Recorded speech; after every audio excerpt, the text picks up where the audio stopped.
श्री कृष्ण कहते हैं, संसार में आपको कई ऐसे लोग मिलेंगे जो आपको बताएंगे कि क्या करना है, किंतु उससे भी अधिक महत्वपूर्ण बात यह है कि क्या नहीं करना है।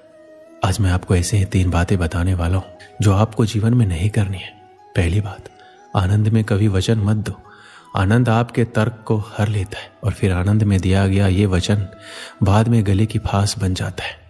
दूसरी बात, क्रोध में उत्तर मत दो। क्रोध आपके विवेक को खा जाता है, भविष्य दृष्टि को बाधित कर देता है और फिर कुछ क्षण के लिए आया ये क्रोध, इसमें दिया गया उत्तर बाद में जीवन भर के लिए प्रश्न बन जाता है। और तीसरी बात, कभी भी दुख में निर्णय मत लो। दुख आपके सोचने समझने की क्षमता को सीमित कर देता है और दुखी मन से लिए गए निर्णय सदा दुख ही देते हैं। सच कहा जाए तो वचन, उत्तर और निर्णय कभी भी जीवन में सोच विचार करके ही लेने या देने चाहिए। सोच विचार करके कार्य करोगे तो इस संसार में किसी भी समस्या का हल बहुत आसानी से प्राप्त कर लोगे। श्री कृष्ण कहते हैं, भगवान को हम जब तक शरीर से याद करते हैं तब तक भगवान हमारे प्रतिरूप में बात नहीं करते। जब तक हम ईश्वर को अपने मन में बसाकर उन्हें सच्चे दिल से याद नहीं करेंगे तब तक भगवान खुद हमारे प्रत्यक्ष नहीं आएंगे, क्योंकि भगवान सिर्फ उन्हीं लोगों के साथ रहते हैं जो उन्हें सच्चे दिल से मानते हैं, उनका आदर सम्मान करते हैं। इसलिए श्री कृष्ण अर्जुन को बताते हुए कहते हैं, अगर हम भगवान को सच्चे मन से याद करते हैं तो भगवान हमारा साथ जरूर देते हैं, हमारे अंदर एक सकारात्मकता भर देते हैं और एक नई ऊर्जा का निर्माण करते हैं, जिससे हम अपने जीवन को सफलता के मार्ग पर खड़ा कर देते हैं और भगवान उन्हीं का साथ देते हैं जो उन्हें मन से चाहते हैं। श्री कृष्ण कहते हैं, अगर हमारे अंदर शिष्टता और सदाचार स्नेह का प्रेम भाव होगा तो हम लोगों को ज्यादा अच्छी तरह से समझ पाएंगे, उनसे अच्छा व्यवहार रख पाएंगे, हम समाज का भला कर पाएंगे, लोगों में अच्छी सीख दे पाएंगे, लोगों को भलाई करने के लिए प्रेरणा दे पाएंगे।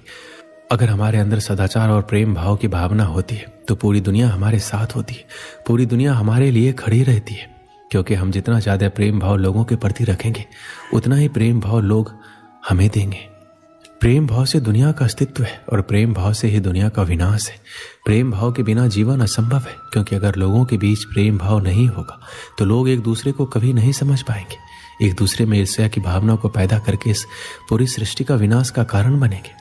श्री कृष्ण कहते हैं, क्रोध को पी जाना ही बेहतर है, क्योंकि हमें जब क्रोध आता है तो काफी सारा नुकसान कर देता है। गुस्सा हमें आता है पर हम उस गुस्से को उतारते किसी और व्यक्ति पर है, जिससे दोनों की मध्य बुराई की भावना उत्पन्न होती है। इसलिए श्री कृष्ण ने क्रोध को बहुत ही खराब माना है और कहा है कि व्यक्ति को क्रोध नहीं करना चाहिए। उसको अगर किसी बात पे क्रोध भी आ रहा है तो उस बात को वह शांतिपूर्वक सुने, समझे और उस परिस्थिति को देखकर उसमें सुधार करे, ना कि क्रोध करे।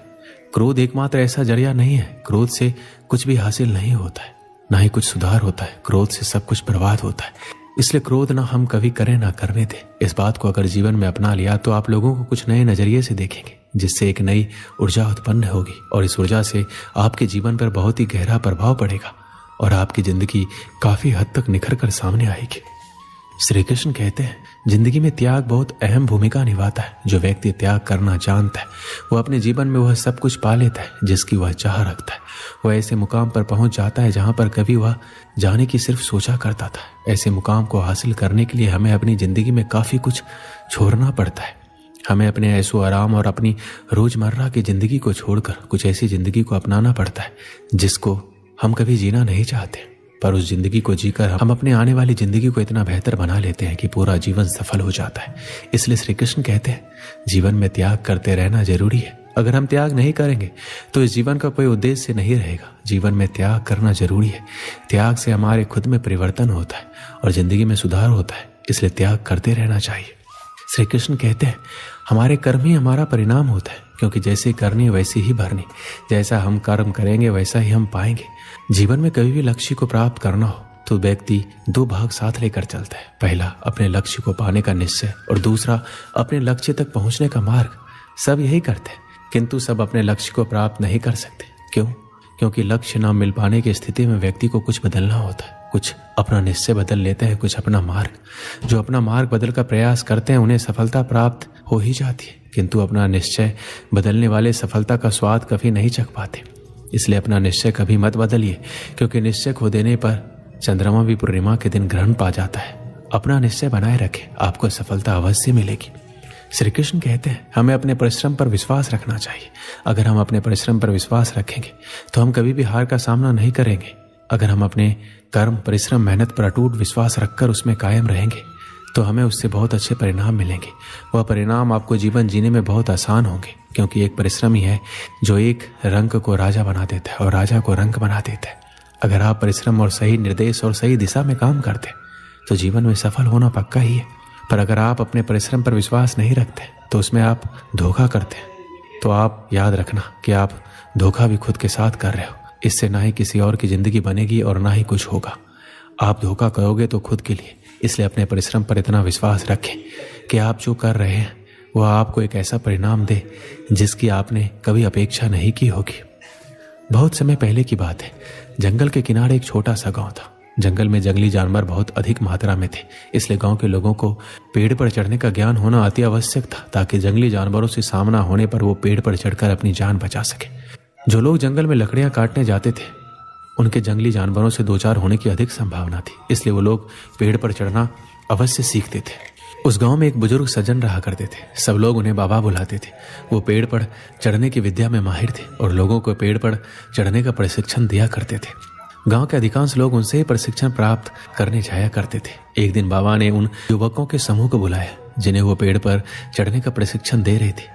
वह उस समूह के प्रशिक्षण का अंतिम दिन था। बाबा उन्हें एक पेड़ के पास ले गए। वह एक ऊंचा और चिकना पेड़ था जिस पर चढ़ना बेहद कठिन था।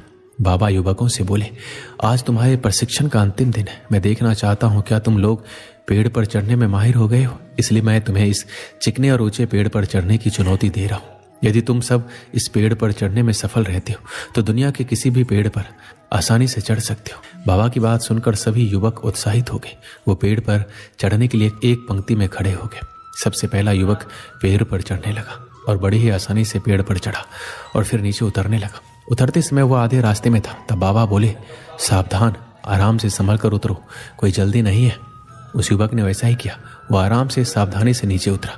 उसके बाद एक एक करके सारे युवक पेड़ पर चढ़ने लगे। जब वो पेड़ पर चढ़ते तब तो बाबा उन्हें कुछ नहीं कहते, लेकिन जब वो पेड़ से उतरते समय आधे रास्ते पर होते या बस नीचे पहुंचने वाले होते तो बाबा कहते हैं, सुनो, आराम से, थोड़ा संभल कर और पूरी सावधानी से उतरो, किसी प्रकार की कोई जल्दी नहीं है। सभी युवकों ने बाबा की बात मानी और पेड़ पर चढ़कर नीचे उतरने में सफल हुए।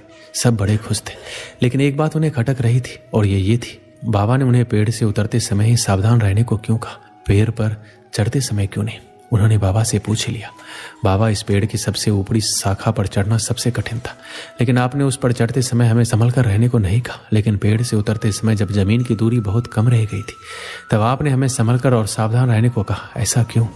बाबा बोले, देखो, पेड़ की सबसे ऊपरी शाखा पर चढ़ना बहुत कठिन है, ये मैं भी जानता हूं और तुम भी।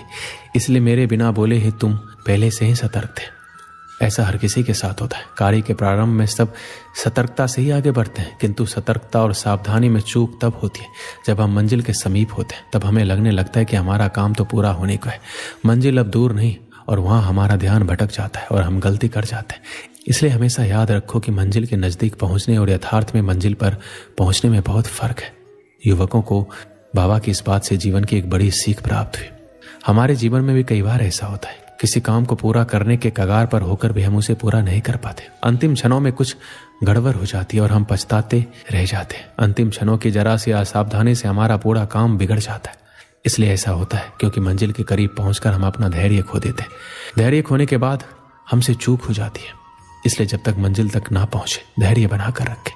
कार्य के प्रारंभ में जितना धैर्य और सावधानी आवश्यक है, कार्य समाप्ति तक भी आवश्यक है। इसलिए कार्य पूर्ण होने तक धैर्य ना खोए, उतना ही सावधान रहे जितने प्रारंभ में रखते हैं। कहीं धैर्य खो देना लक्ष्य खो देने का कारण ना बन जाए। दोस्तों, इस वीडियो में बस इतना है। मिलते हैं अगली वीडियो में। अपना ख्याल रखिएगा। जय श्री कृष्ण।